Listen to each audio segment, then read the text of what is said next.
നമ്മുടെ India versus Australia AFC Asia കപ്പിന്റെ ആദ്യത്തെ ഇന്ത്യയുടെ മത്സരം കാണാൻ വേണ്ടി പോവുകയാണ്. അപ്പോൾ സ്റ്റേഡിയത്തേക്ക് പോകാൻ വേണ്ടി നമ്മളിങ്ങനെ എല്ലാ ഒരുക്കത്തിലുമാണ് നിൽക്കുന്നത്.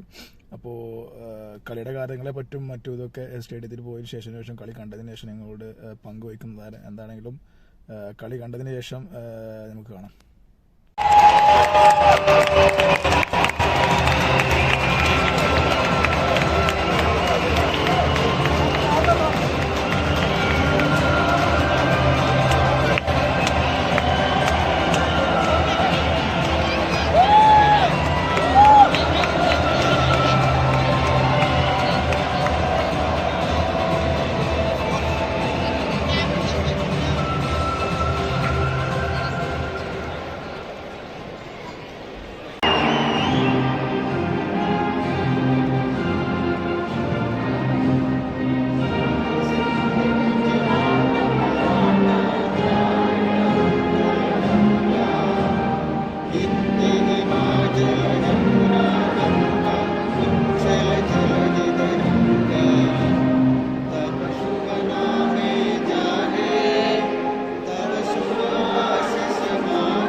ഏഷ്യ കപ്പിൽ ആദ്യത്തെ കളി ഇന്ത്യയുടെ ഓസ്ട്രേലിയക്കെതിരെയുള്ള മത്സരം ഇപ്പോൾ കഴിഞ്ഞ് നമ്മൾ വന്നിരിക്കുകയാണ്. അതായത് ഇന്ത്യയുടെ ഈ ഒരു മത്സരം നമ്മൾ എക്സ്പെക്ട് ചെയ്ത സംഭവം തന്നെയാണ്. അതായത് ഒന്നല്ലെങ്കിൽ ഇന്ത്യ 1-2 ഗോളുകൾക്ക് തോൽക്കും, അതല്ലെങ്കിൽ ഒരു 0-0 ഡ്രോ. എനിക്കിപ്പോൾ ഞാൻ പേഴ്സണലി വിചാരിച്ചത് ഒരു 0-0 ഡ്രോ, അതല്ലെങ്കിൽ ഒരു ഗോളിനോ അല്ലെങ്കിൽ 2 ഗോളിനോ പരാജയപ്പെടും എന്നുള്ള കാര്യമാണ്. സോ അത് അങ്ങനെ തന്നെ സംഭവിച്ചു. 2 ഗോളിന് ഇന്ത്യ പരാജയപ്പെട്ടു. ഒരു ഫസ്റ്റ് ഹാഫ് എന്ന് പറയുന്നത് ആ ഒരു 45 മിനിറ്റ് നമ്മൾ ഒരു ഗോളുകളും കൺസീഡ് ചെയ്തില്ല. അത് ഇത് സെക്കൻഡ് ഹാഫിലും വരുമെന്ന് പ്രതീക്ഷിച്ചു. അൺഫോർച്ചുനേറ്റ്ലി 50-ാം മിനിറ്റിൽ നമ്മൾ ഗോൾ വഴങ്ങി. ആ ഒരു ഗുർപ്രീത് സിംഗിന്റെ ആ ഒരു ചെറിയൊരു പിഴവ് കാരണം ആ ഒരു ഗോൾ വന്നു. അൺഫോർച്ചുനേറ്റ്ലി ഫുട്ബോളാണ്, പിഴവുകളും കാര്യങ്ങളൊക്കെ സംഭവിക്കും. പക്ഷെ അതിനുശേഷം പിന്നീട് നമ്മൾ 73-ാമത്തെ മിനിറ്റിൽ വീണ്ടും ഒരു ഗോള് കൺസീഡ് ചെയ്തു. അത് അവിടെ ആ ഒരു ഓസ്ട്രേലിയൻ പ്ലെയറിന് അത് കറക്റ്റ് അവരെ മാർക്ക് ചെയ്യാത്തൊരു പ്രശ്നം വന്നു. എന്താണെങ്കിലും 2 ഗോളിന് നമ്മൾ പരാജയപ്പെട്ടു. ഒരു ദിവസം ഫസ്റ്റ് ഹാഫിൽ ആ ഒരു കളി നമ്മൾ ഗോളൊന്നും വാങ്ങാതെ കൺസീഡ് ചെയ്യാതെ അവസാനിച്ചപ്പോൾ നമുക്ക് ചെറിയൊരു പ്രതീക്ഷ ഉണ്ടായിരുന്നു 0-0 വരുമോ എന്നുള്ളത്. പക്ഷെ അത് വന്നില്ല. ബട്ട് നമുക്കറിയാം ഓസ്ട്രേലിയ എന്ന് പറയുന്ന സ്ഥാനത്താണ്, നമ്മളാകട്ടെ 102-ാം സ്ഥാനത്ത്. അപ്പോൾ ഇത്രയും വലിയൊരു അന്തരം, ഒരു റാങ്കിന്റെ ഒരു വ്യത്യാസം, ആ ഒരു വ്യത്യാസത്തിൽ നമ്മൾ അവരോട് കളിക്കുമ്പോൾ നമ്മുടെ പെർഫോമൻസും നമ്മുടെ അറ്റാക്കിങ്ങും അതുപോലെ തന്നെ കാര്യങ്ങളൊക്കെ എത്രമാത്രം ഉണ്ടാകും എന്നുള്ളതൊക്കെ നമ്മൾ എക്സ്പെക്ട് ചെയ്ത സംഭവങ്ങൾ തന്നെയാണ്. പക്ഷെ അതൊക്കെ അതുപോലെ തന്നെ നടന്നു. എന്താണെങ്കിലും നമ്മൾ നമുക്കറിയാം ഇനി അടുത്ത കളി കളിക്കുന്നത് ഉസ്ബെക്കിസ്ഥാനെതിരെയാണ്. അപ്പോൾ ഈ ഒരു കളിയോടുകൂടെ നമുക്ക് ഓസ്ട്രേലിയ പോലുള്ള ഒരു ടീമിനെതിരെ നമ്മൾ പരാജയപ്പെട്ടെങ്കിലും പേഴ്സണലി ഞാൻ പറയുകയാണെങ്കിൽ ഇപ്പോൾ ഞാൻ എൻ്റെ ഒരു കാഴ്ചപ്പാടിൽ ഞാൻ സാറ്റിസ്ഫൈഡ് ആണ് ടീമിൻ്റെ ഒരു പ്രകടനത്തിൽ. കാരണം ഇന്ത്യ വളരെ അറ്റാക്കിംഗ് ഫുട്ബോൾ കളിച്ചു, അതല്ലെങ്കിൽ വളരെ ബോൾ പൊസിഷനിലൊക്കെ ഒരുപാട് ഉണ്ട് എന്നല്ല, ബോൾ പൊസിഷനൊക്കെ വളരെ കുറവാണ്. അറൗണ്ട് 29-30 അടുത്ത് മാത്രമേ ഉള്ളൂ.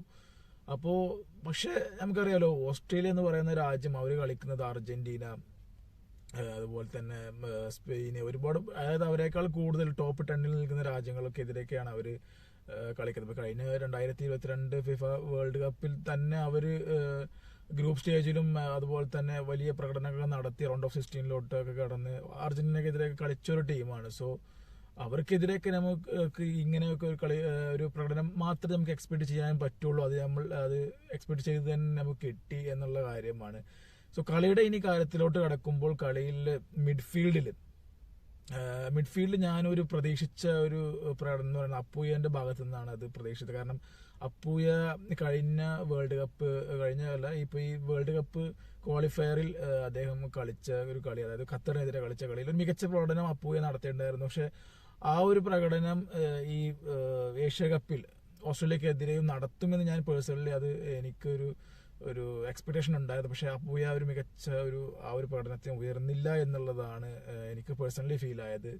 പിന്നെ എടുത്തു പറയേണ്ടത് എസ്പെഷ്യലി സെന്റർ ബാക്കുകളായ നമ്മുടെ സന്ദേശ് ജിങ്കൻ, അതുപോലെ തന്നെ രാഹുൽ പീകെ. സന്ദേശ് ജിങ്കൻ ആണ് ഇന്നത്തെ നമ്മുടെ താരം. സത്യം പറഞ്ഞു കഴിഞ്ഞാൽ സന്ദേശ് ജിങ്കന്റെ ഒരുപാട് ബ്ലോക്കുകളും ഒരുപാട് ക്ലിയറൻസും, അതില്ലെങ്കിൽ ഒരു പക്ഷേ ഒരു 3-4 ഗോളിലൊക്കെ കളി അവസാനിക്കുമായിരുന്നു. പക്ഷെ അതിലോട്ട് ഒന്നും പോയില്ല. അത് 2 ഗോൾ അവസാനിച്ചു. അതുപോലെ തന്നെ നമ്മുടെ ഗോൾ കീപ്പർ ഗുർപ്രീത് സിംഗ് ആ ഒരു പിഴവ് സംഭവിച്ചെങ്കിൽ കൂടെ അദ്ദേഹം ഒരുപാട് സേവുകൾ നടത്തി. ഒരുപാട് ഷോട്ട് ഓൺ ടാർഗറ്റിൽ വന്ന ഷോട്ടുകൾ ഒക്കെ അദ്ദേഹം ബ്ലോക്ക് ചെയ്യുന്ന ഒരവസ്ഥ, സേവ് ചെയ്യുന്ന ഒരവസ്ഥ നമ്മൾ കണ്ടതാണ്. സോ അതുപോലെ തന്നെ രാഹുൽ പീകെ ഒരുപാട് നല്ല പ്രകടനം കാഴ്ചവെച്ചു സെന്റർ ബാക്കിൽ.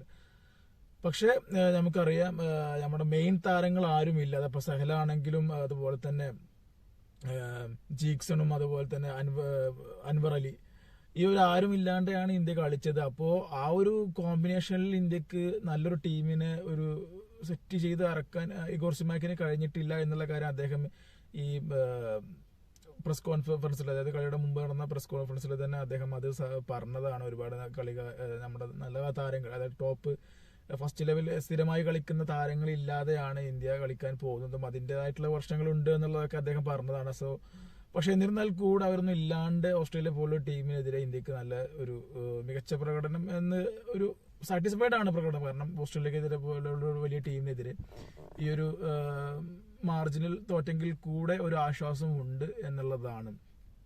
സോ ഇനിയിപ്പോൾ അടുത്ത കളി നമ്മുടെ ഉസ്ബെക്കിസ്ഥാനെതിരെയാണ് കളിക്കുന്നത് നമ്മുടെ ഇന്ത്യ. പക്ഷെ ഉസ്ബെക്കിസ്ഥാനെതിരെ കളിക്കുമ്പോൾ നമുക്കറിയാം ഉസ്ബെക്കിസ്ഥാനും ഈ പറയുന്ന പോലെ നല്ലൊരു ടീമാണ്. 8ാം റാങ്കിലാണ് അവരുള്ളത്. പക്ഷെ ഈ ഒരു കളിയോടുകൂടെ ടീമിന് നല്ലൊരു കോൺഫിഡൻസ് ഉണ്ട്. മികച്ച നമ്മുടെ നല്ല താരങ്ങളില്ലാണ്ട് കൂടെ ഇന്ത്യ നല്ല ഭേദപ്പെട്ട പ്രകടനം കാഴ്ചവെച്ചു. അതിന്റെ ഒരു കോൺഫിഡൻസ് അടുത്ത കളിയിലും തീർച്ചയായിട്ടും ഉണ്ടാകും. അത് കഴിഞ്ഞാൽ സിറയ്ക്കെതിരെയാണ്. പക്ഷെ സിറയും ഉസ്ബെക്കിസ്ഥാനും നടന്നപ്പോൾ ഈ ഒരു കളി അത് ഡ്രോ ആയി.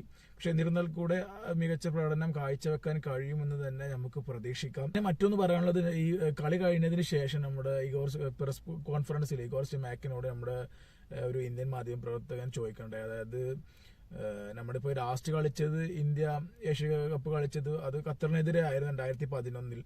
അന്ന് ഇന്ത്യ 4 ഗോളിന് പരാജയപ്പെട്ടു. ഏകദേശം 12 വർഷമായി. ഇപ്പോൾ അതിനുശേഷം ഇപ്പോഴാണ് വീണ്ടും ഒരു ഏഷ്യ കപ്പിലാണ് ഇപ്പോൾ ഓസ്ട്രേലിയക്കെതിരെ ഇന്ത്യ കളിക്കുന്നത്. അപ്പോൾ ഈ ഒരു 12 വർഷത്തെ ഒരു ഇടവേള, ഈ ഒരു കാലയളവിൽ ഇന്ത്യൻ ഫുട്ബോളിൽ എത്ര പ്രോഗ്രസ് ഉണ്ട്, അല്ലെങ്കിൽ എന്ത് മാറ്റം സംഭവിച്ചു എന്നൊരു ചോദിക്കുകയുണ്ടായി. അപ്പോൾ അതിന് ഇഗോർ സ്റ്റിമാക്ക് ക്ലിയർ ആയിട്ട് പറഞ്ഞത് he's not happy with the progress, because ഇവിടുത്തെ സിസ്റ്റം ശരിയല്ല എന്നുള്ളതാണ് അദ്ദേഹം പറയുന്നത്. കാരണം പ്രോഗ്രസ് ഉണ്ട്, ഇല്ല എന്നുള്ളത് അദ്ദേഹം പറഞ്ഞില്ല. പ്രോഗ്രസ് ഉണ്ട്, പക്ഷെ അതിന്റെ അത് വളരെ പതിയെയാണ് നീങ്ങുന്നത് എന്നുള്ള ഒരു കാര്യമാണ് അദ്ദേഹം പറഞ്ഞത്. കാരണം ഇവിടുത്തെ ഒരു സിസ്റ്റം ശരിയല്ല. ആ ഒരു സിസ്റ്റം മാറ്റാണ്ട് നമ്മൾ ഇങ്ങനെ മുന്നോട്ട് പോയിട്ട് കാര്യമില്ല എന്നുള്ള കാര്യമാണ് പറയുന്നത്. കാരണം നമ്മുടെ പിറകിൽ നിൽക്കുന്ന ഒരുപാട് രാജ്യങ്ങളും അതുപോലെ തന്നെ നമ്മുടെ തൊട്ട് മുൻപിൽ നിൽക്കുന്ന അതുപോലെ ഇപ്പോൾ ഒരു 70 to 100 റാങ്ക്സിന്റെ ഉള്ളിൽ വരുന്ന ഒരു മിക്ക രാജ്യങ്ങളും അവരുടെയൊക്കെ ഒരു പ്രോഗ്രസ് എന്ന് പറയുന്നത് ഫുട്ബോൾ ഡെവലപ്മെന്റിൽ വളരെ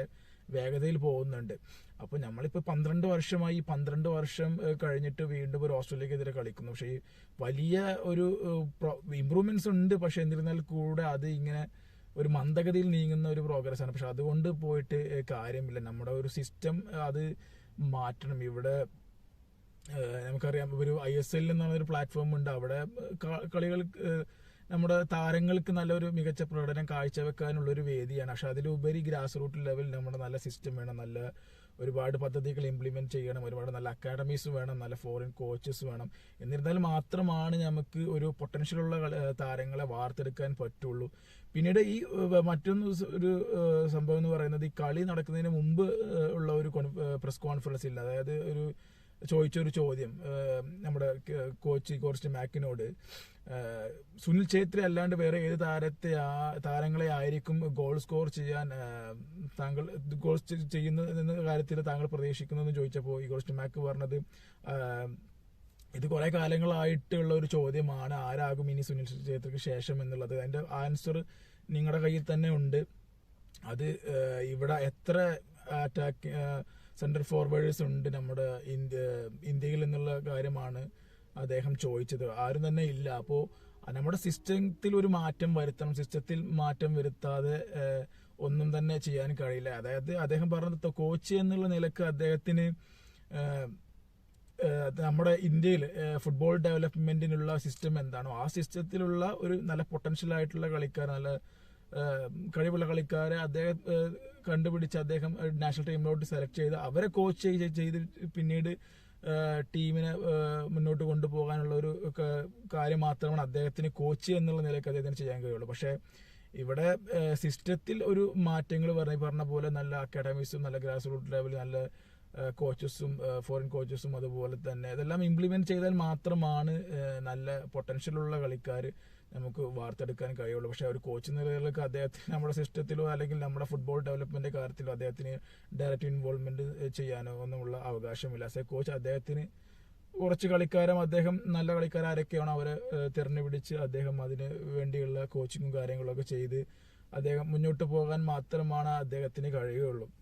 പക്ഷെ ഇഗോർ സ്റ്റിമാക്ക് എന്നുള്ള ഒരു വ്യക്തി കോച്ച് എന്നുള്ളത് നിലയ്ക്ക് അദ്ദേഹം ഒരുപാട് അദ്ദേഹത്തിന് മാക്സിമം എഫേർട്ട് എടുക്കുന്നുണ്ട് എന്നുള്ളതാണ് എനിക്ക് പേഴ്സണലി കുറച്ച് വർഷങ്ങളായിട്ട് തോന്നിയത്. ഏകദേശം ഇപ്പോൾ 4 വർഷമായി അദ്ദേഹം വന്നിട്ട് അദ്ദേഹം മാക്സിമം അദ്ദേഹത്തിന്റെ ഭാഗത്ത് എനിക്ക് തോന്നുന്നു ഒരുപക്ഷെ ഇതുവരെ വന്ന ഇന്ത്യൻ ഫോറിൻ കോച്ചസുകൾ ആരും തന്നെ ഇത്രയും അധികം ഒരു എഫേർട്ട് എടുക്കുന്നതായിട്ട് എനിക്ക് പേഴ്സണലി അങ്ങനെ ഫീൽ ചെയ്തിട്ടില്ല. പക്ഷെ അദ്ദേഹം ഒരുപാട് ശ്രമിക്കുന്നുണ്ട്. പക്ഷെ അതിലുപരി നമ്മുടെ ഇന്ത്യയിൽ ഈ ഫുട്ബോൾ വളരണമെങ്കിൽ തീർച്ചയായിട്ടും നമ്മുടെ ഈ സിസ്റ്റം അത് മാറ്റണം. എന്നിരുന്നാൽ മാത്രമാണ് ഇനി നമുക്ക് മുന്നോട്ട് പോകാൻ കഴിയുള്ളൂ. കാരണം ഇപ്പോൾ ഈ പറഞ്ഞ പോലെ 12 വർഷത്തിന് ശേഷമാണ് ഇന്ത്യ ഓസ്ട്രേലിയക്കെതിരെ കളിക്കുന്നത്. പക്ഷെ ഇപ്പോഴും ഒരു ഇമ്പ്രൂവ്മെന്റ് ഉണ്ട്, ഇല്ല എന്ന് പറയുന്നില്ല. പക്ഷെ ഇപ്പോഴും ആ ഒരു മന്ദഗതിയിൽ നീങ്ങുന്ന ഒരു പ്രോസസ്സാണ് ഇവിടെ നടക്കുന്നത്. പക്ഷെ അത് വെച്ച് മുന്നോട്ട് പോവുകയാണെങ്കിൽ തീർച്ചയായിട്ടും ഒരിക്കലും ഇന്ത്യക്ക് ഈ പറയുന്ന അടുത്ത കാലത്തൊന്നും ഒരു മികച്ച അല്ലെങ്കിൽ ഏഷ്യയിൽ ഒരു ടോപ്പ് 10 അതല്ലെങ്കിൽ ടോപ്പ് 5 ഒന്നും വരാൻ തന്നെ കഴിയില്ല എന്നുള്ള ഒരു അവസ്ഥയാണ്. സോ എന്താണെങ്കിലും ഇനി അടുത്ത ഒരു 15 വർഷത്തിനുള്ളിൽ ഒരുപാട് മാറ്റങ്ങൾ ഇന്ത്യൻ ഫുട്ബോളിൽ സംഭവിക്കുകയാണെങ്കിൽ തീർച്ചയായിട്ടും ഇന്ത്യക്ക് ഏഷ്യയിലെ ഒരു ടോപ്പ് 5 അല്ലെങ്കിൽ ടോപ്പ് 10 തീർച്ചയായിട്ടും ഇന്ത്യക്ക് എത്താൻ കഴിയും. തീർച്ചയായിട്ടും ഇന്ത്യക്ക് വരുന്ന വേൾഡ് കപ്പിലൊക്കെ ഇന്ത്യക്ക് കളിക്കാൻ കഴിയുമെന്നുള്ള പ്രതീക്ഷയുണ്ട്. അത് അങ്ങനെ തന്നെ സംഭവിക്കട്ടെ എന്ന് പറഞ്ഞുകൊണ്ട് വീഡിയോ അവസാനിപ്പിക്കുന്നു. മറ്റൊരു വീഡിയോയുമായി നിങ്ങളുടെ മുമ്പിൽ വീണ്ടും വരുന്നതാണ്. Till then, good bye.